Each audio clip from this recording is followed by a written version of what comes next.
Hai. Halo. Yuhu.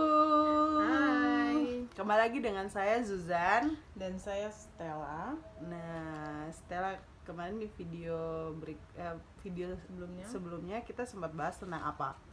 Itu kita sempat bahas tentang standar-standar kecantikan yang ada di kalangan perempuan Papua atau orang Papua secara umum. Terus apa? Stigma-stigma yang ada. Iya sih, benar sekali. Dan ternyata tuh kita mendapat tanggapan yang baik juga. Terus ada juga yang kasih saran juga ya terkait dengan apa yang kita bahas. Dan memang perlu sekali kita untuk membuat video berikutnya seperti ini. Nah, tapi menurut saya kita bahas tentang apa? Kali ini kayaknya kita bahas tentang Stigma. Apa? Stigma. Apa? Stigma. Oh, tentang stigma, betul sekali. Aduh, stigma nih juga. Jadi sebenarnya stigma tuh kayak apa sih sekarang menurut lo? Kalau menurut saya stigma tuh macam sebuah penilaian atau kayak pandangan yang biasanya konotasinya buruk ya. Konteksnya tuh buruk yang diberikan kepada suatu orang atau suatu kelompok masyarakat atau suatu benda. Oh begitu. Oh iya sih, makanya kadang tuh orang bilang stigma tuh kayak orang Papua suka mabuk, uang banyak, itu kan itu stigma. Stigma berarti dia kayak bersifat-sifat gitu. Iya, sifat iya. Seperti begitu. Oke, sip. Nah, sekarang nih kita mau bahas stigma pada perempuan kah atau pada, kayaknya kita bahas stigma apa pada perempuan, tapi kita juga pasti bahas secara umum tuh pandangannya kayak gimana gitu. oh ya. Misalnya untuk manusia pada umumnya atau mungkin ke hewan juga. Oh gitu. begitu, bisa. Nah, contoh stigma buat menurut saya tuh seperti apa? Stigma kalau yang saya lihat itu misalnya kayak yang seperti yang tadi, orang Papua tuh suka mabuk atau punya uang banyak, atau anak-anak Papua itu apa Tukang bikin kacau misalnya. tukang acara, padahal tidak semua orang tuh suka acara seperti itu. Jadi apa yang dilihat tuh kadang tidak sebenarnya, tidak prasangka buruk. Nah, terus. Berarti sebenarnya kalau misalnya pada perempuan tuh misalnya stigma perempuan tuh tidak boleh merokok. Iya, itu stigma juga. Padahal kita semua terlahir tuh bisa punya potensi untuk isap menghisap.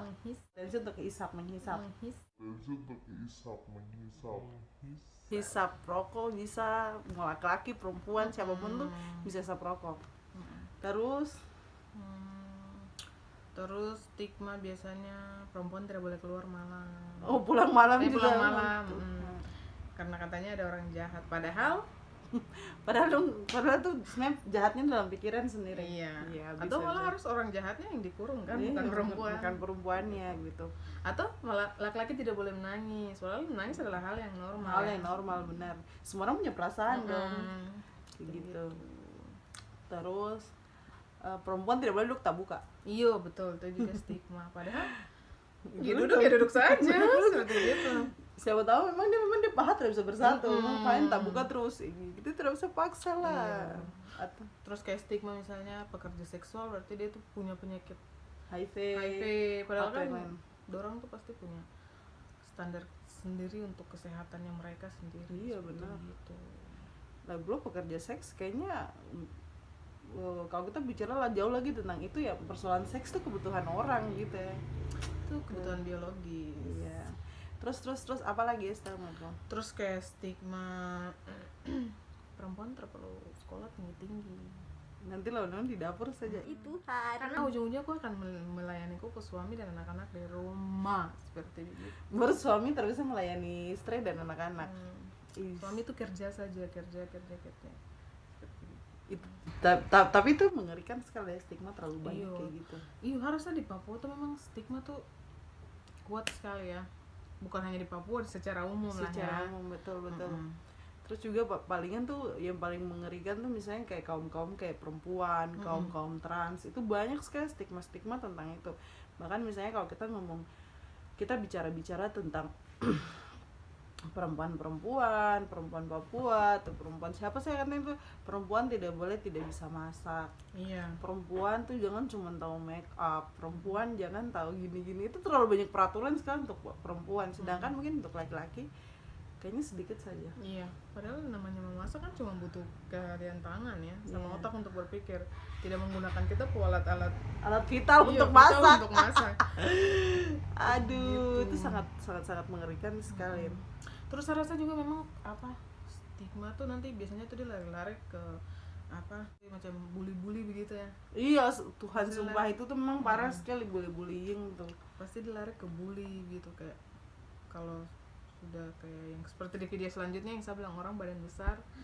Sebelumnya video sebelumnya yang orang badan besar pasti stigma kalau badan besar tuh pasti dia hamil kah atau padahal hamil tidak selamanya orang langsung badan besar. Ada yang dia karena ini tubuhnya berbeda dia jadi malah ke dalam, hamil ke dalam apa lagi. Iya, pokoknya jadi memang terlalu banyak sekali. Bahkan mungkin orang kadang berpikir, aduh kenapa sih saya jadi perempuan di komunitas atau lingkungan tertentu kayak gitu toh. Iya, kalau saya bisa memilih, saya tidak mau jadi saya di posisi yang sekarang. Saya macam rasanya kayak di bawah sekali, tertekan seperti begitu. Bahkan mungkin kalau kita ngomong kita bicara di lingkungan Indonesia mungkin tidak ada. Bahkan kalau di Pakistan tuh itu sudah parah sekali loh, Stel. Pernah ada satu kasus yang bahkan saking orang misoginis atau kebencian yang berlebihan terhadap perempuan, sehingga dia punya banyak sekali peraturan yang harus dia diikuti di lingkungan komunitasnya. Ketika dia hamil di luar nikah tuh dia dibunuh. Oh iya kah? Iya. Kasian ya.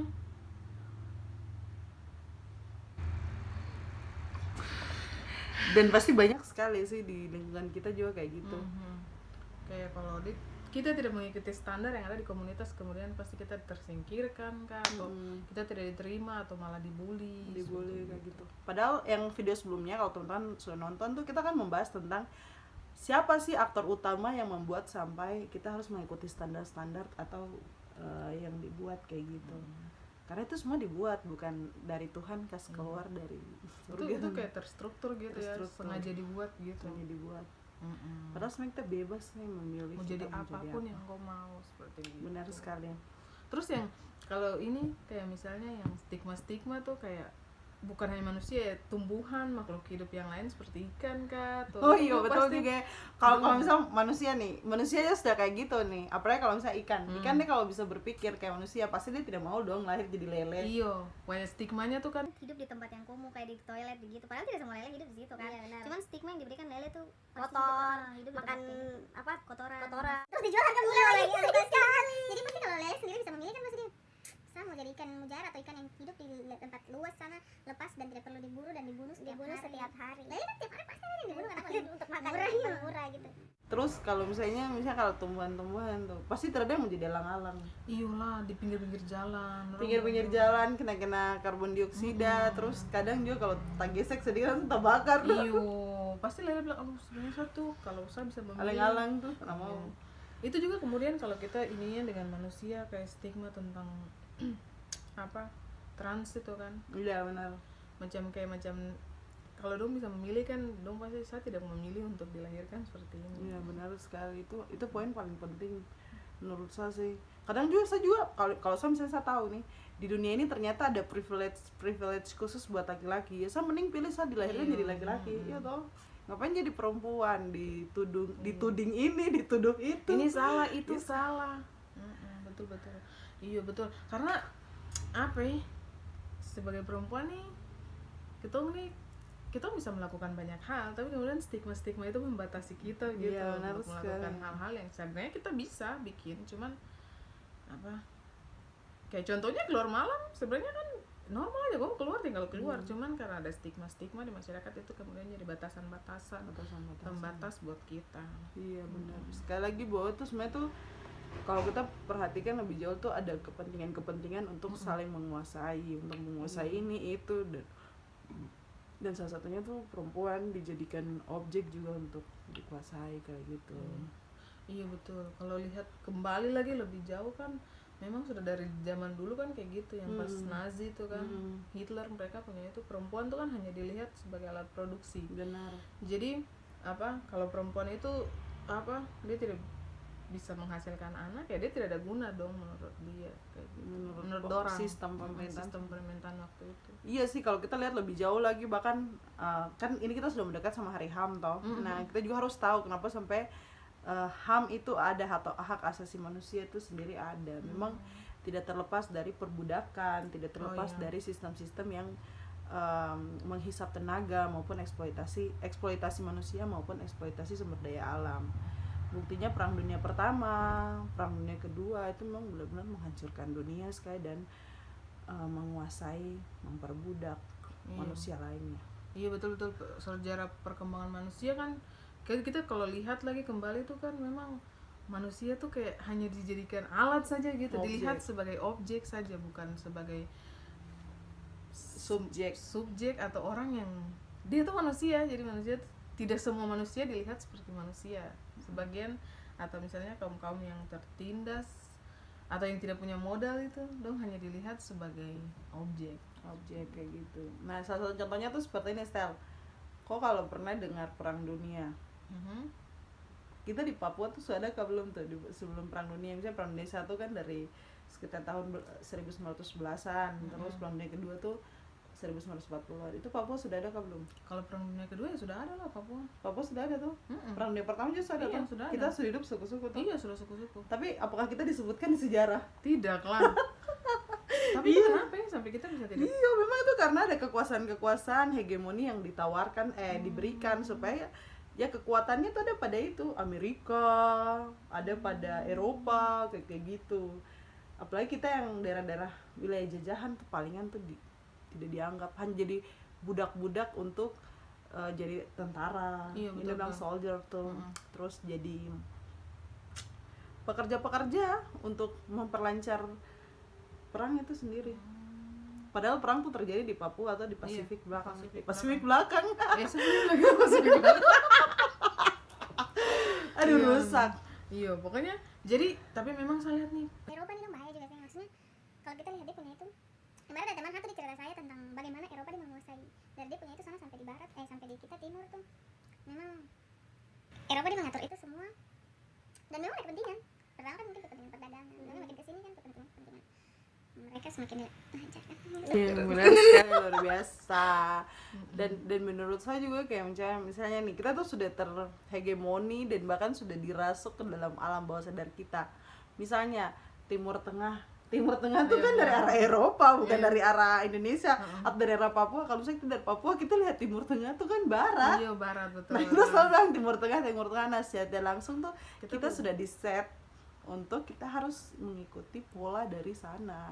Sudut pandang kita semua terbentuk mengikuti apa yang mereka mau. Iya. Dan memang poinnya nyambungnya tuh adalah karena kepentingan perdagangan itu, dan perdagangan itu yang menimbulkan ada eksploitasi sumber daya alam maupun manusia. Jangan lupa like, komen, subscribe, dan share ke media sosial. Ya benar sekali. Buat teman-teman yang punya ide atau punya masukan, kritikan, saran, itu bisa langsung komen di komentar di bawah, atau juga bisa private chat kepada kami. Kami akan kemudian follow up itu sehingga kita bisa saling sharing, diskusi, atau ada yang mau untuk jadi kita punya narsum. Sangat boleh. Itu kan cerita-cerita aja kayak gitu. Kamu kirim kamu video saja ke kita. Iya, bisa kirim video juga, nanti kita akan upload and kita akan bicara sama-sama di sini. Karena kembali lagi, dan kita punya channel di Perempuan Bicara. Bye. Alright.